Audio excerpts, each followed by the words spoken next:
Hey everybody, welcome back to the Dungeon Dive. Daniel here. That's right, back-to-back episodes of the mini-series on Let's Play Advanced HeroQuest. Now I think last time I made a couple small errors in the combat. I forgot to roll, I believe, for one reinforcement roll, and I think the damage got miscalculated on one roll, but then it made up for it on another roll, so I think things kind of balanced out. Just once again, a friendly reminder to never use my channel as a learn how to play game, learn how to play channel. This is not a, I am not Rodney Smith. This is not a learn to play channel. This is me just playing casually and trying to have some fun. So we are going to finish up the series today. We're going to truncate it a little bit, just to keep things moving. I have never played this game and found so few rooms. This has been quite. I do really like the way the dungeon has shaped up though. It's interesting. And now we're going to head over here and see if we can find our quest room. So in our truncated adventure, we're just going to say that the next room we find is the quest room, where we're going to find the lantern and face off against the bosses and try to get the magical item back for the village who has hired us. So we do have one trap out here. And now let's see here. We need to put that fate token from the last combat back into the cup. Okay. So we are going to, we're at the top of the hero phase. So we are going to go ahead and move to the end of this corridor. And now we're going to roll to see what we find. That is a 9. 2 passages.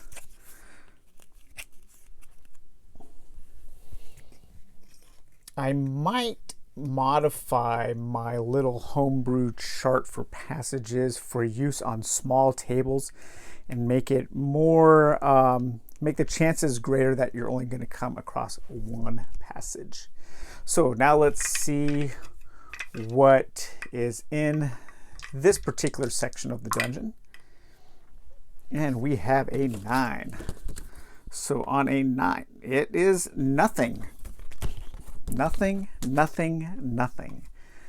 Let's see what's at the end of this passage. I'm thinking I'm just going to, well, I'm going to roll, and it might be a dead end. So let's see. Passage and table. We're going to roll. And what do we have? We've got 8 there. And an 8 on a passage end table is a dead end. Okay. So we have come across another dead end. Put that there. So maybe now we can go down there and we can try to search for a secret door. But that is the end of that hero phase. So we are back to the dungeon phase, and we draw a wandering monster. So now we're going to be adding 1 and subtracting 1 to the roll. And it is a 1. We discover another trap. Okay, let's see who discovered the trap here. A 2. So Sven the dwarf discovered the trap. So he gets a +2 to spot and disarm traps. So let's open the book here, go to our trap section.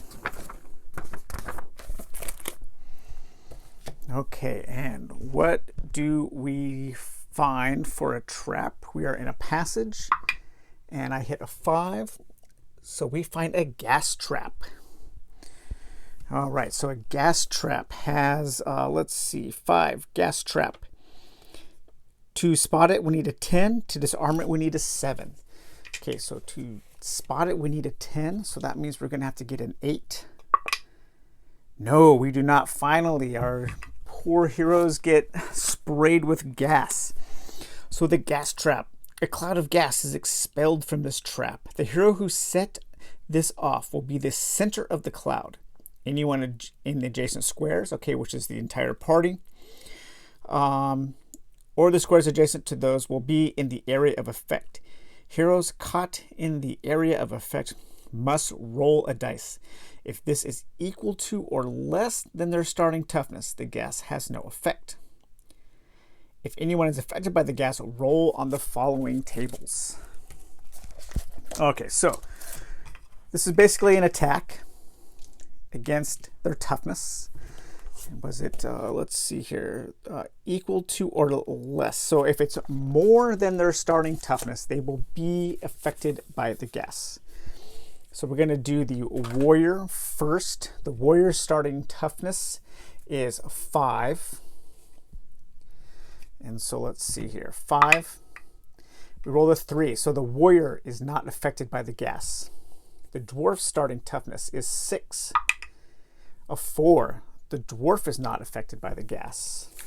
All right, so now we've got our wizard and our elf. The wizard's starting toughness is 4. A 9, so he will be affected by the gas. And the elf's is 5. And a 9, so the elf and the dwarf are affected by the gas. The dwarf and the warrior are not. So let's see what kind of gas we discover. And we have a 6, which is nausea. The hero suffers long bouts of vomiting and dizziness. For the rest of the expedition, he has a maximum move of 8 squares in exploration, or half speed in combat, half weapon and bow skills, and -2 strength. Okay, wow. That was absolutely disastrous. So for the rest of the adventure, because I move as a party, I only have half. So we're only going to be able to move 6 spaces. Okay. So during the adventure phase, I can only move 6 spaces because we're moving as a party. 6 spaces for adventure. And then both of these guys have a half speed in combat. So Magus goes down to 4. Same as the elf, 4. Their weapon skill is halved. So the weapon skill of the elf is now 4. And the weapon skill of the bright wizard is now 2. And then what else? What was the final thing? And the bow skills, and then -2 strength. So Magus the wizard is at 2, and the elf is at 3 strength. And so that does impact, and then the bow skill is halved as well. So the bow skill goes down to 4. So I do need to look up now the new to hit range. And I also believe that the damage dice on the elf's sword is also impacted because of his strength. So let me find that. So I believe those rules are covered in the creating your own hero. There's a couple tables you want to look up. Okay, so hand-to-hand rolls, ranged combat. The attacker's ballistic skill or bow skill is now 4. So yes, I need to update his skills there. So the range of a 4, 8, 9, 10, 11, and 12. So that's going to be 8, 9, 10, 11, and 12. Okay, that really sucks there. Now let's see here. And then for damage, let's see, hand-to-hand combat. Where's that damage table? There it is. So with a strength of 3 now, using a sword, strength of 3, using a sword, I only use 2 damage dice instead of 3.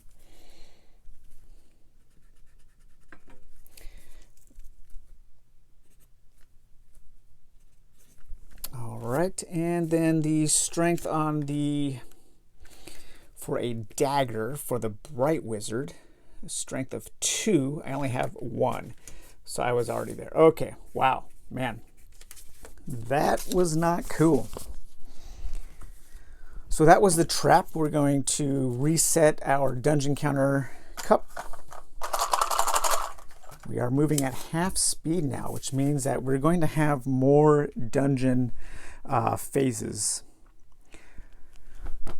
So let's see, I'm going to go to the end here and try to find a secret door. So 1, 2, 3, 4, 5, 6. And that was the end of that phase. So we're going to draw here. We draw an ambush. That's going to get discarded. Now we're going to roll to see if we find anything else. A 1 or a 2. Nope. Okay. I'm going to move there. Search on the next turn. I'm going to draw a counter. Wandering monster. Okay, so now we're going to add 1. And oh, 1. Now we have a trap. We hit that 1. Okay. Didn't hit the wandering monsters. We find another trap. This is like the hall of traps, right? So let's see who found that trap here. A 7. The elf. Okay. So the elf discovered the trap. Let's see what trap it is.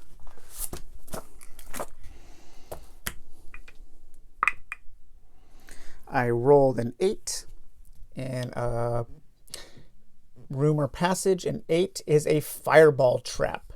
Okay, fireball trap. To spot it, I need an 8. To disarm it, I need a 9. Okay, so let's see. Can he spot it? A 6. No. Okay, now finally something exciting is happening. A fireball. A magical fireball will gather in the same square as the hero who set off the trap.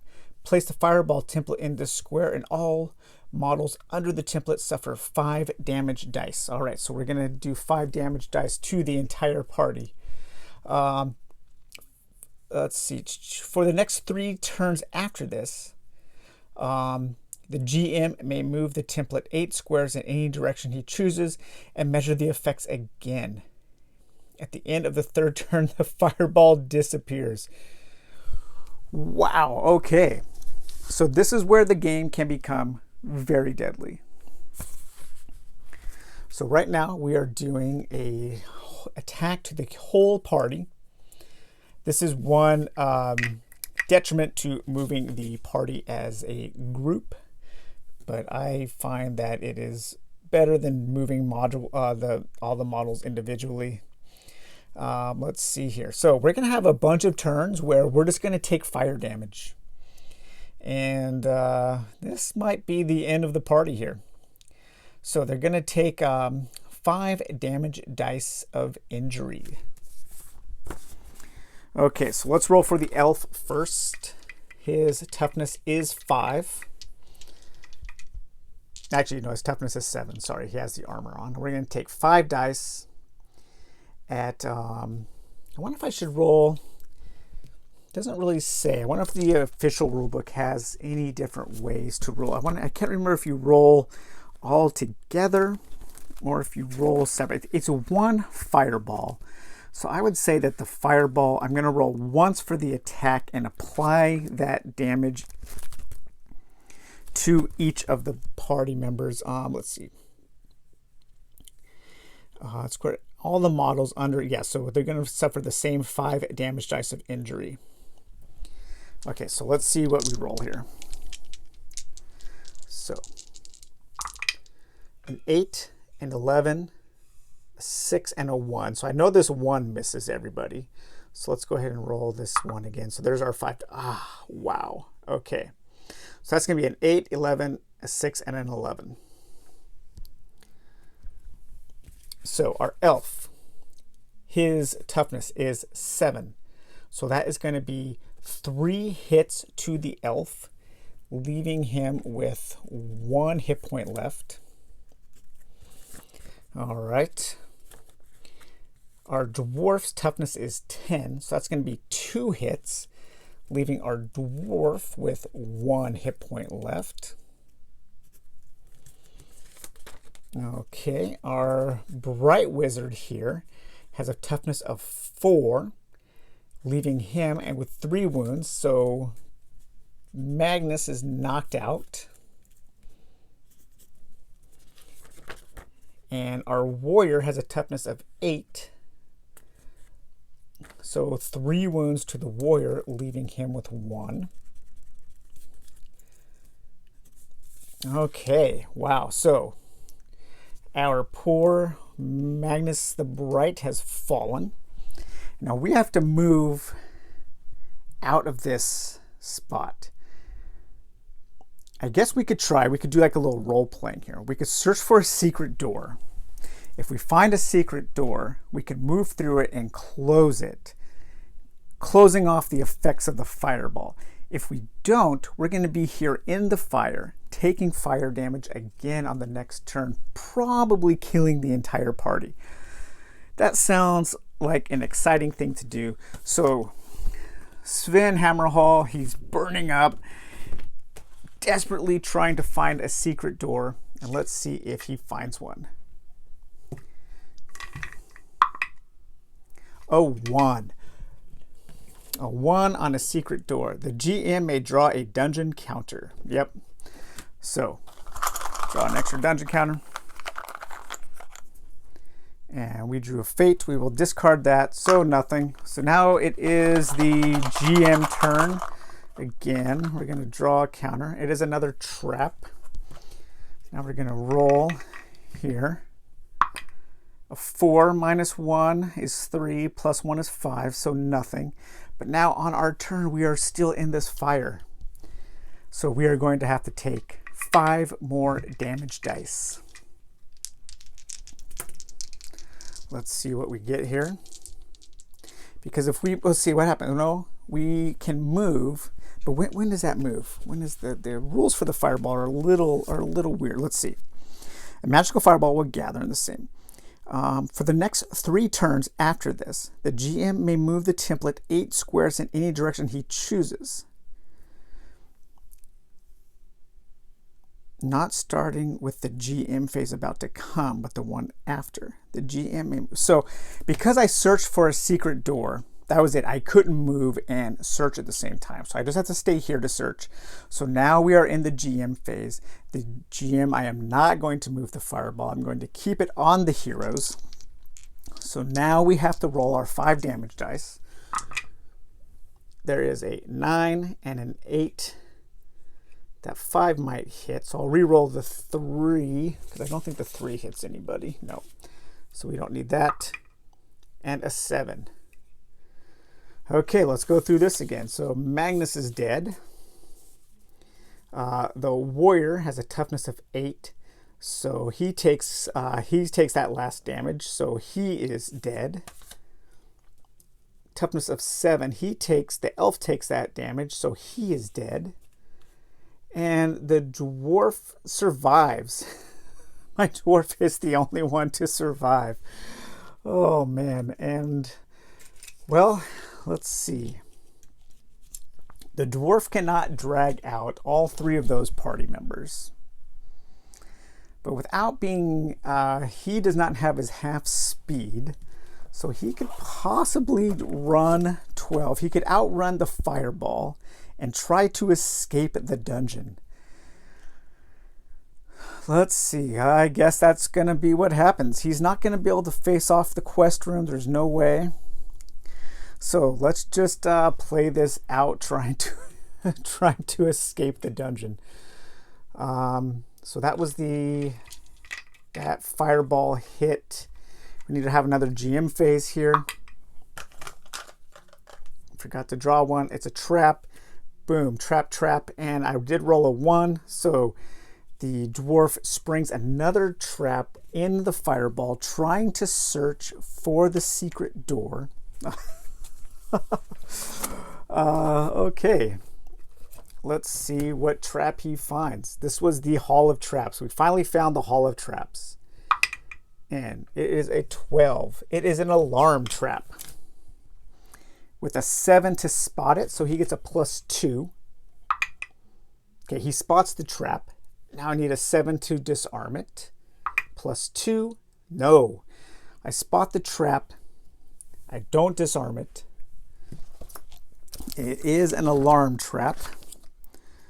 So I believe that calls some monsters into the, let's see, where's my, the GM may place a group of wandering monsters along a line of sight at the furthest distance possible from the heroes. Roll on the wandering monster chart. All right, so I am now trapped in this fireball, searching for a secret door. I triggered an alarm trap. The fireball killed the rest of my party. The alarm calls forth 10 on the wandering monster, 1 night runner, and 1 warrior. Okay, we'll take our night runner and our warrior furthest possible away there. Let's take out our warrior there and our night runner.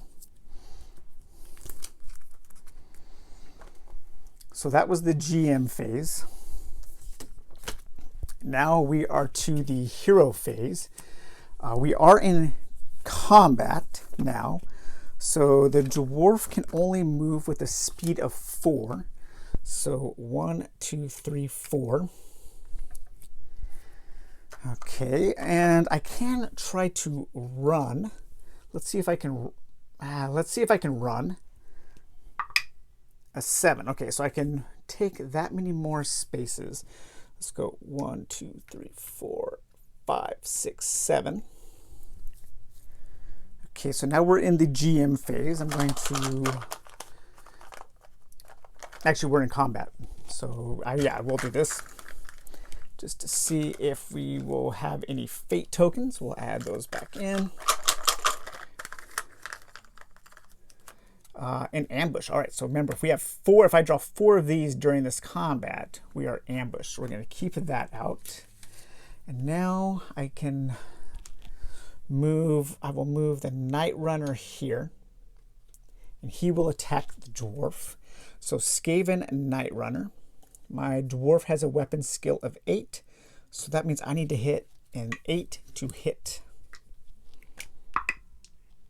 And there is a 9. Okay, so the Night Runner hits the dwarf, and for 3 damage dice, I have a toughness of 10,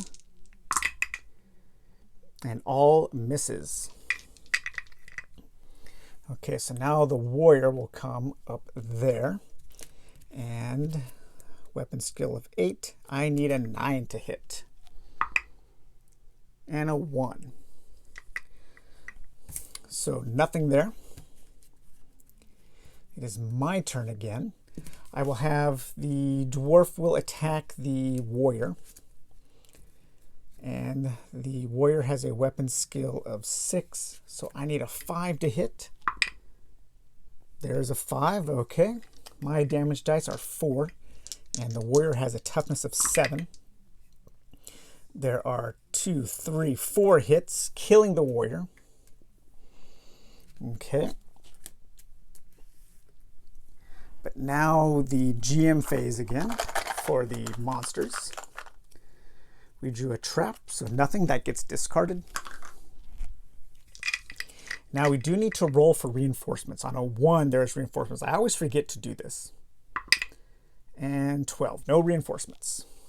Okay, so now the Night Runner is just going to take a swipe at the dwarf again, needing an 8 to hit. And a 1, nothing. And now let's see, my dwarf, should I run? Should I try to escape? I don't think so. This is going to be a battle to the finish here. So my going to attack. I need a 6 to hit. There's a 1. That's another fumble. I can't remember if fumbles do anything in fumbles. Let's see here. I don't think fumbles do anything in fumbles. On the other hand, the attack is fumbled. This means that the model makes such a hash of the attack that his opponent is presented with a golden opportunity to crack him over the head instead. The model being attacked makes an immediate free attack on the attacker. Okay, so there is something. So because I rolled a 1 with the dwarf, the Night Runner gets a free attack. And so I need an 8 to hit. Nothing. Man, this is like... And this fireball is now vanquished. It could have moved 8 spots maybe down the hallway, but nothing there. Okay. So now it is the Night Runner's turn again. I need an 8 to hit. A 1. Now I get to do my free attack as the dwarf for the him fumbling. And I need a 6 to hit. A 1. Oh, how many 1s am I going to roll on this session? I guess I get another free attack. Oh, this is insane. I don't know if fumbles keep transferring like this, but I'm going to play they do. So the dwarf gets his attack now. And a 6. What did he need? I've completely forgotten what I need. I need a 6 to hit. Okay, so now I get 4 damage dice, looking for 5s are up. And there we go. Boom, dead. Jesus, this has been like the corridor of traps and 1s. So, guys, I don't think we're going to play this out. The best possible thing that could happen is that our dwarf escapes. With his life, the rest of his party, he cannot carry the whole party out. His party has been burned to a crisp. He is the lone survivor. He might be able to escape. He might not. But that is going to be the end of our Let's Play. Kind of a anticlimactic finish to a very weird dungeon. I don't know if this was a weird game to do on a channel, I think. Because so much of this game is left to chance. And as you can see, you could have almost over an hour of almost nothing happening. And then all of a sudden, bam, in an explosion of fire, in a hallway filled with deadly traps, our entire party gets wiped out, with the dwarf left alive, barely alive. He only has 1 hit point. I mean, the chances of him making this out are very slim. Should we do it? Okay, I'm going to do it. I know this may be kind of boring because it's just going to be, we're just going to be trying to get down here to this hallway here, but let's go for it. Let's see what happens. Okay, so we're back to exploration phases, so I can move 12. So 1, 2, 3, 4, 5, 6, 7, 8, 9, 10, 11, 12. We move there. We're going to have a GM phase. An ambush, nothing. Okay. Let's roll for our GM roll. A 5, nothing. Okay, hero phase. 1, 2, 3, 4, 5, 6, 7, 8, 9, 10, 11, 12. To there. Okay, GM phase. An ambush, nothing. Okay, let's roll that die. A 12, wandering monsters. Skaven, wandering monster roll. We have a 7, 1 Night Runner. Okay, well, this Night Runner brother comes barreling along. Let's roll for initiative, which I think I forgot to do on that last attack, but that's okay. Green is the hero die.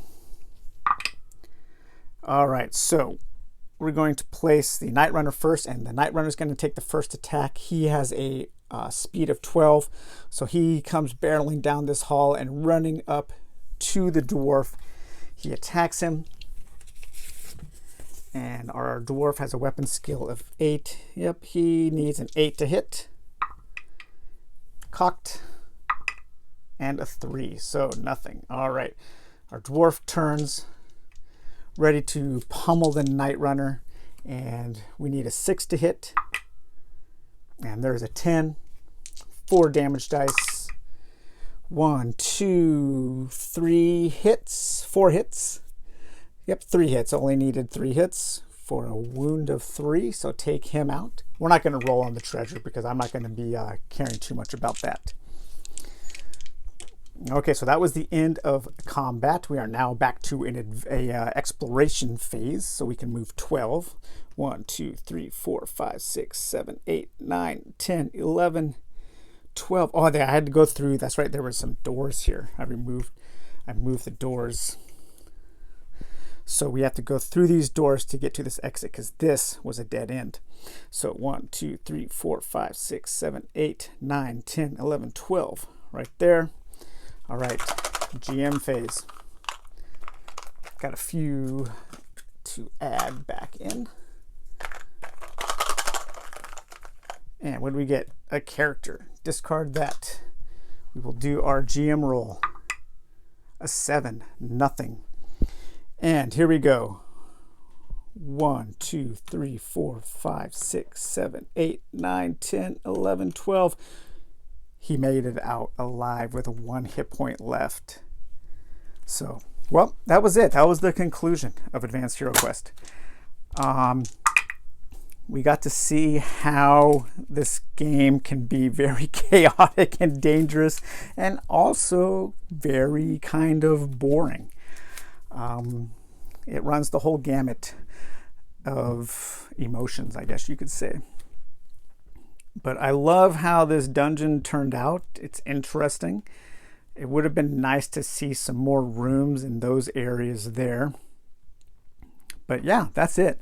So I hope you guys enjoyed this. Few rules flubs for sure, but that is to be expected on this channel. And yeah, I had a lot of fun. I had a lot of fun playing Advanced HeroQuest. It's been a while, and this game I always have fun playing, even though not a lot always happens. It's just, there's something about it that I really like the intricacies and the detail of building out the dungeon, and the chance of discovering things around each corner is always interesting. So, all right, guys, we'll take it easy. I hope you are well and stay safe, and we will talk to you later. Bye-bye.